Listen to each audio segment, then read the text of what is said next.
সোহাগী জাহান তনু হত্যাকাণ্ডের দীর্ঘ 10 বছর পর সম্প্রতি এক আসামি আটকের ঘটনায় দেশজুড়ে নতুন করে শুরু হয়েছে আলোচনা। তো আমার মেয়ের যেমনি হত্যা করছে, আমিও চাই মেয়ের যে আমার মেয়ের এমনি করছে তারও তো ফাঁসি চাই। আমরা খুব খুশি। আসামিটা 11 বছর পর কাঠগড়ার দেখলাম। পাশাপাশি সামাজিক যোগাযোগ মাধ্যমে তীব্র সমালোচনার মুখে পড়েছেন দ্বিতীয় ময়নাতদন্তকারী মেডিকেল বোর্ডের প্রধান ডাক্তার কামদা প্রধান সাহা।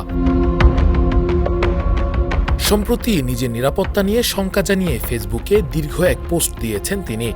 ফেসবুক পোস্টের পাশাপাশি ফেস দ্য পিপলের সম্পাদক ও প্রকাশক সাইফুর রহমান সাগরকে উদ্দেশ্য করে চিঠি লিখেছেন তনুর দ্বিতীয় ময়নাতদন্তকারী এই চিকিৎসক। চিঠিতে তিনি জানান, সোহাগী জাহান তনুর প্রথম ময়নাতদন্তের সাথে তার কোনো সম্পৃক্ততাই ছিল না। আদালতের নির্দেশে গঠিত 3 সদস্যের বিশেষজ্ঞ বোর্ডের অংশ হিসেবে দ্বিতীয় ময়নাতদন্তে যুক্ত হন তিনি। 10 থেকে 15 দিন পর কবর থেকে তোলা লাশটি পচে যাওয়ায় মৃত্যুর সুনির্দিষ্ট কারণ নির্ণয় করা সম্ভব না হলেও রিপোর্টে ডিএনএ পরীক্ষায় 3 পুরুষের শুক্রাণু পাওয়ার বিষয়টি উল্লেখ করা হয়েছিল। তিনি আক্ষেপ করে বলেন, সাধারণ মানুষ রিপোর্টের কারিগরি ভাষা ভুল বুঝে তাকে সামাজিকভাবে হেনস্থা করছে। ডিএনএর তথ্যকে ভুলভাবে ব্যাখ্যা করে তার চরিত্র হনন করা হচ্ছে।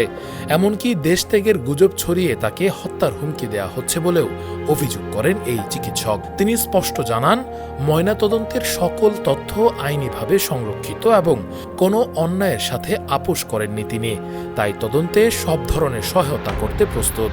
পেশাগত দায়িত্ব পালন করতে গিয়ে অকারণে তাকে বলির পাঠা বানানো হচ্ছে কিনা এমন প্রশ্ন রেখে জনগণের কাছে সুষ্ঠু বিচারের দাবি জানিয়েছেন doctor Kamada Prasad Saha. Rakibul Islam Rais, face the people, desk report.